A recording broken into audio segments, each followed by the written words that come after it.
It's been a while. I've been brewing up this idea for starting a regular videos about a bunch of things. And one of the things that I was going to explore a little bit, I've been reading this book, To Be a Man, A Guide to True Masculine Power. I haven't gotten too far into it, but pretty far. Of course, I have my own books and music. But anyways, so I wanted to explore a little bit of the aspect of masculinity and femininity, but within what's going on. And I've got this new thing that makes the camera move when I move, so I just thought I'd do that so it could feel important, just like you should feel important. And wanted to explore masculinity, femininity, and also within the context of what we see going on, even just in America, but everywhere. And this concept of really people trying to figure out what does it mean to be a man? What does it mean to be a person? And we've lost for generations upon generations, especially here, me being a white male in America, really didn't have anything that brought you, in a sense, to manhood. At least not in my bringing upness. And I'm not sure. Yeah, I'm not sure what there was. I mean, when I was younger, for a lot of kids, not where I lived, but when I looked around, a lot of people would join gangs or join stuff like that. A lot of people in my area, Humboldt County, they would kind of have their own little cliques, that would do that, I guess. We had a lot of, redneck jocks, because I lived in a cow town. So, yeah, so to be a man, and I wanted to explore also this idea of AI and how can we kind of explore how we can imagine using AI in the future that brings a sense of humanity and also honoring people and honoring work. I have an idea that I'm exploring and untangling in my mind around how we're going to have to maybe change work, like some of the things that we think is work is not work. See, it works.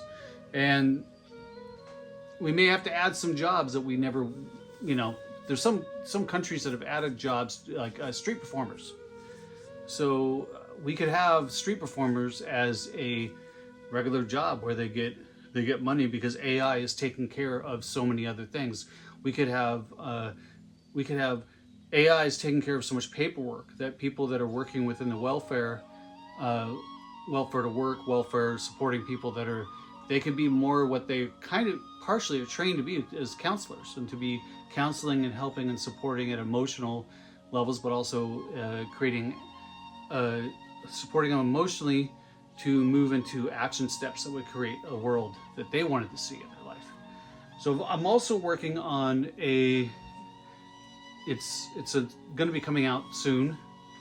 It's in the works right now. I'm working with someone on Fiverr, and I'm building a option to Facebook, Instagram, and a news channel. And I bought Blue Earth Social, blueearthsocial.com. And if you go there right now, it's nothing, at least maybe when you see this, it will be something. But it'll be something where I'm wanting people to sign up. And you can have your own, I'm looking at more like your own personal page would be more like your own website. Because that's what I find that's kind of cool about Facebook, is that you can use it.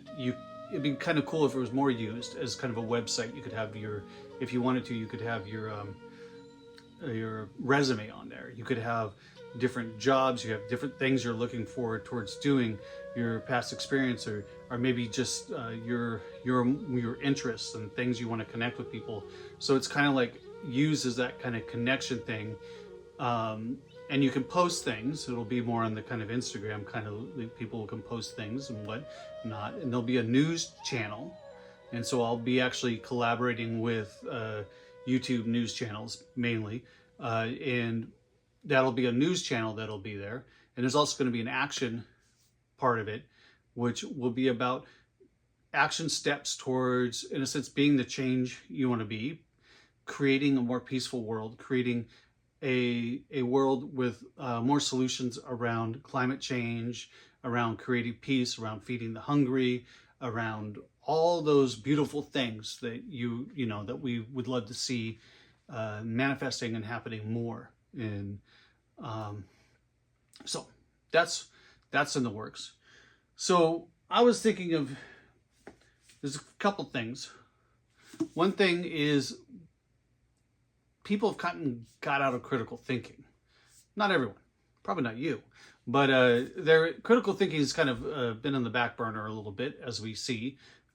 It's part of why we're probably where we are now in America, and maybe in all the nations, or many of the nations. But so for yourself, like, what does it mean to be a critical thinker?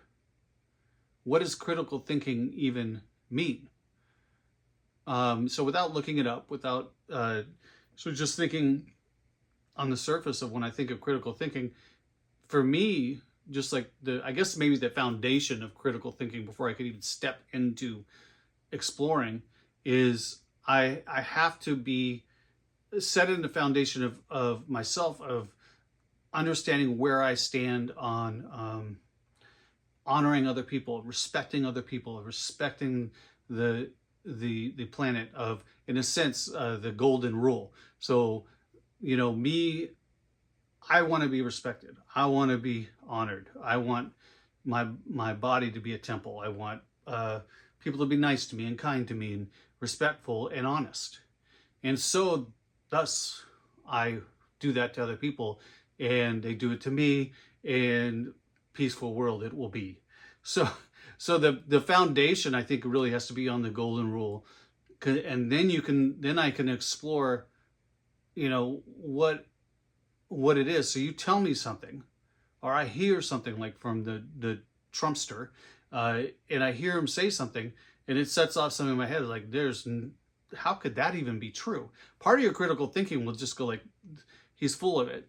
But for anybody saying something, it's like, there's a lot of conspiracy theory stuff that people say on the internet, and then you'll take it, and you'll take that information, or that concept, or the number, or whatever, and you go look at it online. And so to be a critical thinker, it does take this kind of flexibility to take in a bunch of different information from maybe different stances, opinions and whatnot. Take that, and then the center of it for me needs to be actually fact checking. And sometimes there aren't facts in some of these things, but I'll fact check the actual number, the actual court case, the actual whatever it is, whatever facts I can find. So there's those facts, and then I can see that these things over here become more of opinions, and then you can start seeing how here's the fact, and you can see how you could come to either one of these sides. But I'd much rather be rooted in the fact if I can find it. And then if you can't find it, so James Allen, if you haven't heard of him, he's a great philosopher. He's not around anymore. So James Allen, read some of his stuff. And James Allen, the way he and Wallace D. Wattles, he talks about this too, but James Allen definitely gets into that all the spiritual laws actually can be found in the laws of nature. So if you look at,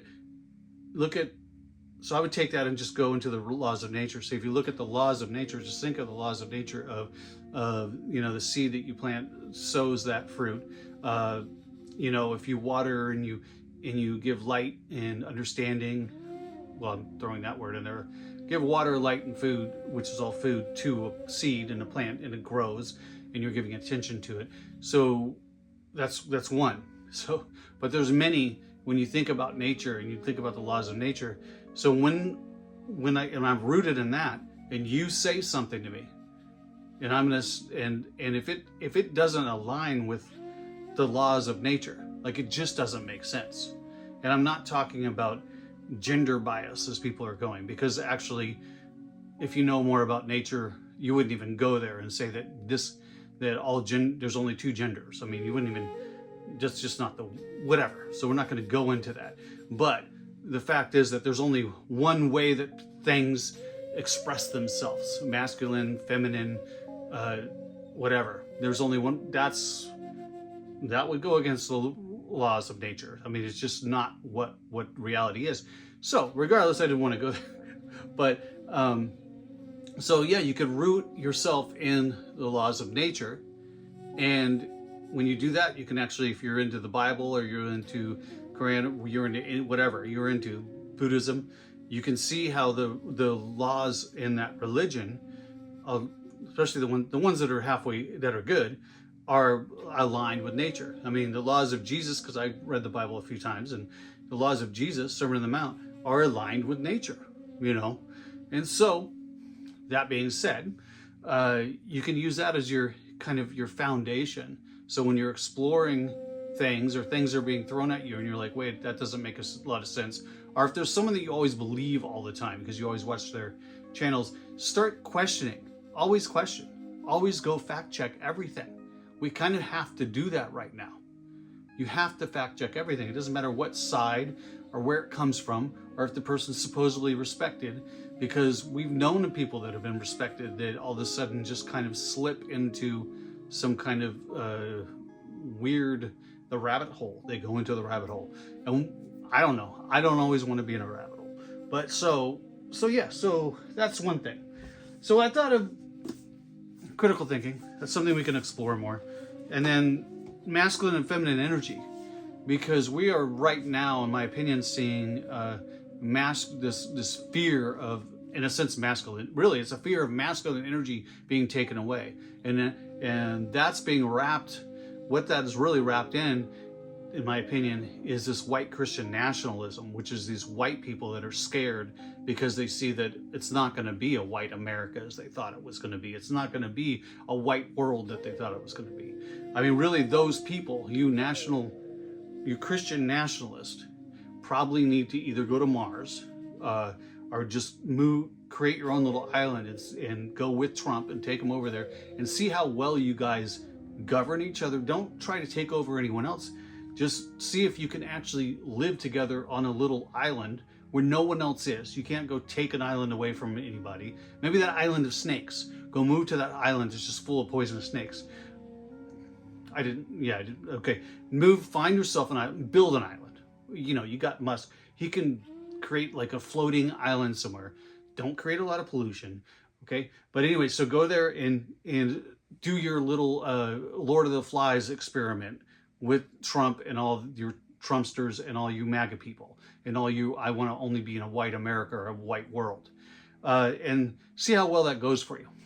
I don't think it'll go very good, but that'll be something you'll have to explore, because if you think you're so right, go do that on your own somewhere else and let us live in what was rooted in an America that was about justice, freedom of expression, freedom of religion. That's what this is about. Freedom for all. So here we are in America. Well, I am. I'm not sure where you are. So yeah. Let's see. What I was thinking. It'd be fun to read. I don't read as much as I used to, and I'm not sure if you do. Do reading on my little tablet, my phone, or whatever. But reading. Okay. Let's see what this says. Maybe we just find a little thing. When we wake up in the midst of being aggressive, we may not step out of what we're doing, but we have the chance to do so. So when we wake up in the middle of being aggressive, we may not step out of what we're doing, but we have the chance to do so. And the chance to use the energy of aggressiveness for more life-giving purposes. I'd had no frame of reference for my brief awakening during my fight with Daryl. So he's talking about a fight before. Of course, this challenge is just jumping in anywhere.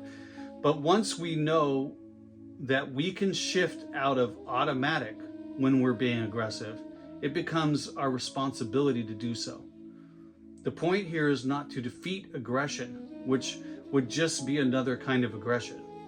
I'm sure you can understand that one.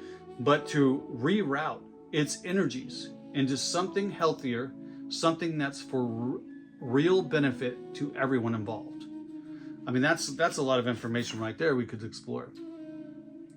This is all about taking the aggressor out of the aggression, fighting without a fighter, thereby making room for a deeper sense of self to get behind the wheel.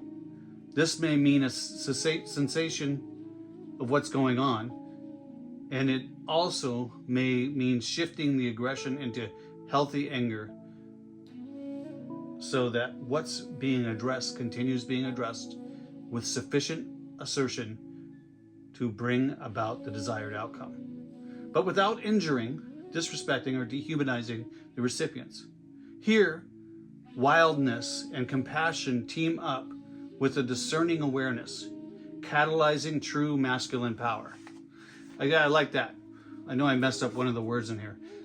Cessation. I think I said it right that time. Okay. Here, wildness and compassion team up with a discerning awareness, catalyzing true masculine power. So there's a lot here. So this to me is about, which is what it's all about, is bringing awareness to our energies. So when that aggressiveness comes, how can I mean, we can be angry about what's happening politically. We can be angry about something that's happening.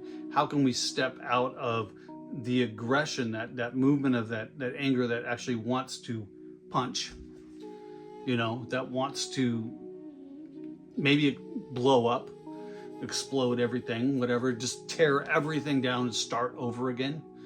So we all understand that emotion, regardless if you're more masculine, feminine. We all move masculine and feminine energy in our own ways, but we can understand. I understand that the wanting to explode, blow everything up and start again, to me is a very masculine expression. It's so how can we feel that aggression, feel that frustration, feel that anger, and instead of just pushing it out into a punch or into whatever blowing it all up, move that energy into something that can fuel change. So we could see right now how there's many people that wanted maybe our government to come in and just destroy everything and start over again. And we can see how that doesn't work very well. I mean, you can think about it as you bought a house that has a foundation. I would say the foundation of our country has some benefits. You know what I mean? The Constitution and whatnot. It could be thought of as very strong redwood, very strong structure. That is keeping the structure up. And there may be a bunch of weird add-ons that we built onto this that we may want to take off. But you don't just destroy the whole thing and rebuild again. As we see, that creates, I don't know. I mean, even within nature, that doesn't even work that well. Even within a fire that burns down a forest, it doesn't destroy everything. If it did, it would be more like when we went into the Gulf War and we put depleted uranium everywhere and blew crap up. And that takes 30, 40 years before anything, even viable food, can come out of it. And it creates a lot of other issues. But we're talking like, even with the fire sweeping and burning down some things, I mean, it opens up the pine cone.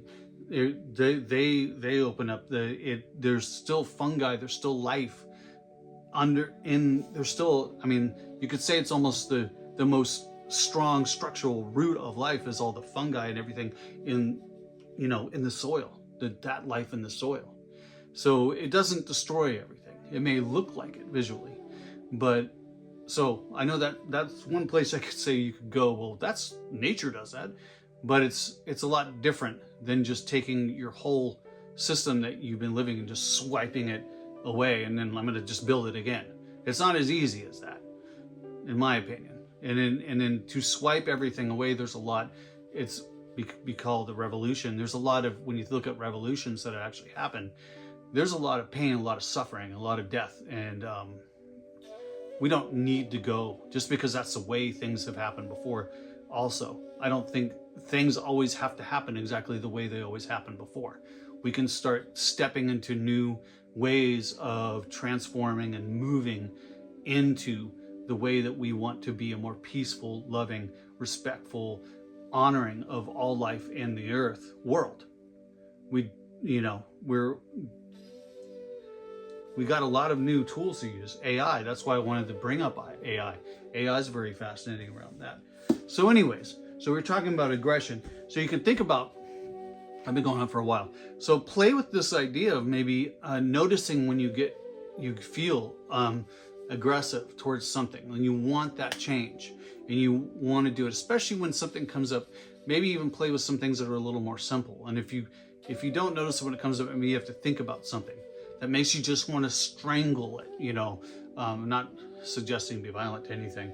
I'm trying to think of an example. I don't know. My son's dog always scratches on the door. Sometimes it really gets me mad because I know he's scratching away the paint on the outside of the door, and I just wish he would just bark or do something else.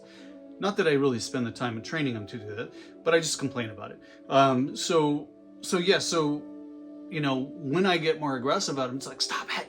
I can just be like, how can I take that same energy that I have, that same aggression? This is probably the worst example because I don't actually feel aggressively violent towards him, but it's like, how can I change that energy and move it into something that, in a sense, I have an awareness of. I have an awareness of my energy. I have an awareness of where I want to go and where I want to move it. And how can I create that energy and put it into an action that actually starts to bring about the change that I want, that will bring me more peace, that'll help maybe relate to somebody, sometimes it's just an action I got to take.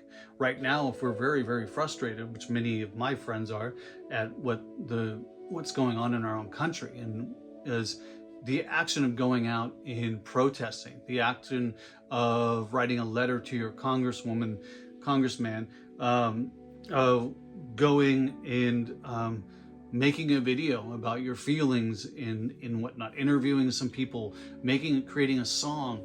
You see, you're moving that energy into some action, moving that into discovering a new meditation that can help transmute your aggression into action. So that's kind of what we're doing. We're transmuting this aggression, which can be, when you're feeling that aggression, sometimes you're looking for things to attach it to. And that's where you can actually build, maybe I'm just going off here, but hopefully I'm saying something correct. But you can build onto this hate, and hate can build there.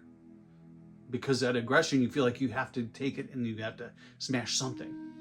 But if you can take that and say, this is my aggression, this is my anger right now. Why am I angry? I feel like, for me, like with USAID, I feel like we've hurt and we've stepped on people. People that were looking for AIDS. We have children that have died. That it makes me mad. It makes me sad to think that someone could just do that. That Trump and Elon could just we don't need that, and then pull this whole thing that it was corrupt. There was some kind of, and we have children that are starving, that are dying. And the food just sat. So that makes me mad. So what do? I can take that energy. You could take that aggression, you could be really mad, or you could take it and move it into depression. Either one of those are not going to be constructive. So how do you take that energy and move it into, I'm right here making this video, sharing with you how I feel, and how do I make that maybe into a song to talking about it? I've taken a lot of action since I'm not able to go out and protest That's, I take care of my son 24/7 pretty much. He's got a spinal cord injury, and it's been really hard I have yet to figure out how to have, maybe it just hasn't worked yet as far as where we're at to have as much freedom. So, and I appreciate being able to be available for him. So I have no whatever about it. It's just sometimes there's that feeling where you want to do some action. So what I've been doing, since I can't do that, or maybe you work like 3 or 4 jobs and you got a couple kids and you can't go out, but I give money. I've been giving money to people that are taking things to court. I give money for orphans. I give money for making sure people are getting food. Other places, I give money for the rallies and protest rallies that I'm not able to make it to. So yeah, there's a lot of ways you can move that into action. So think about that. Something in your life that feels like aggression. Take that, maybe think about that fist. You put it in a fist, and that's the aggression. And then with that same, holding that energy, open it up. Open up your fist to where you're seeing that aspect of that aggression. You see it right there. What is the face of that aggression that's right there? What is the face of that anger, that hurt, or that confusion, whatever, and that angst, and see that. And now it's open, as opposed to closed, looking for that there's only one choice, in a sense. This goes to what black and white thinking people would think about. Either I just don't do anything and feel bad about myself, or I go punch everything out or blow everything up. So you're opening it up, and you're seeing there's a broad ideas here. Say there's 5, because you got 5 fingers now. You went from a fist of aggression to 5 fingers. What are 5 things you could do? And take a second and just write down the 5 things you could do that would bring about a sense of peace and that are action steps for you. And you could, maybe there could be all those 5 things you see, you could do all 5 of them, but it could be writing a letter. It could be making a song. It could be going to a protest. It could be creating a meetup. It could be whatever it is, taking a bubble bath, because sometimes you really just got to take care of yourself, and making a really good meal, going to a protest, writing a letter to your congressman, woman, and let's see what else, going to the beach and meditating. That's fine. But whatever the 5 things are, come up with the 5 things, do it really fast, make sure that they're all action steps for yourself and for moving that energy. And that'll be great. I'm so glad you're doing that, if you do. And so, yeah, so that's To Be a Man. So it's a good book. That was very interesting. We'll explore that some more. I have Invitation, Step Into the Magic. I'm not really too sure about this book yet. When I started reading, trying to do an audiobook of it, I was like, did I actually write that book? I don't know. This one I feel like I did a way better job on, but maybe I just don't know yet. They got some CDs. If you go to what is that? Where you can hear all the music online. I got all my music's online. So Damian Sharp, that's my name. So boom, boom. Thank you very much.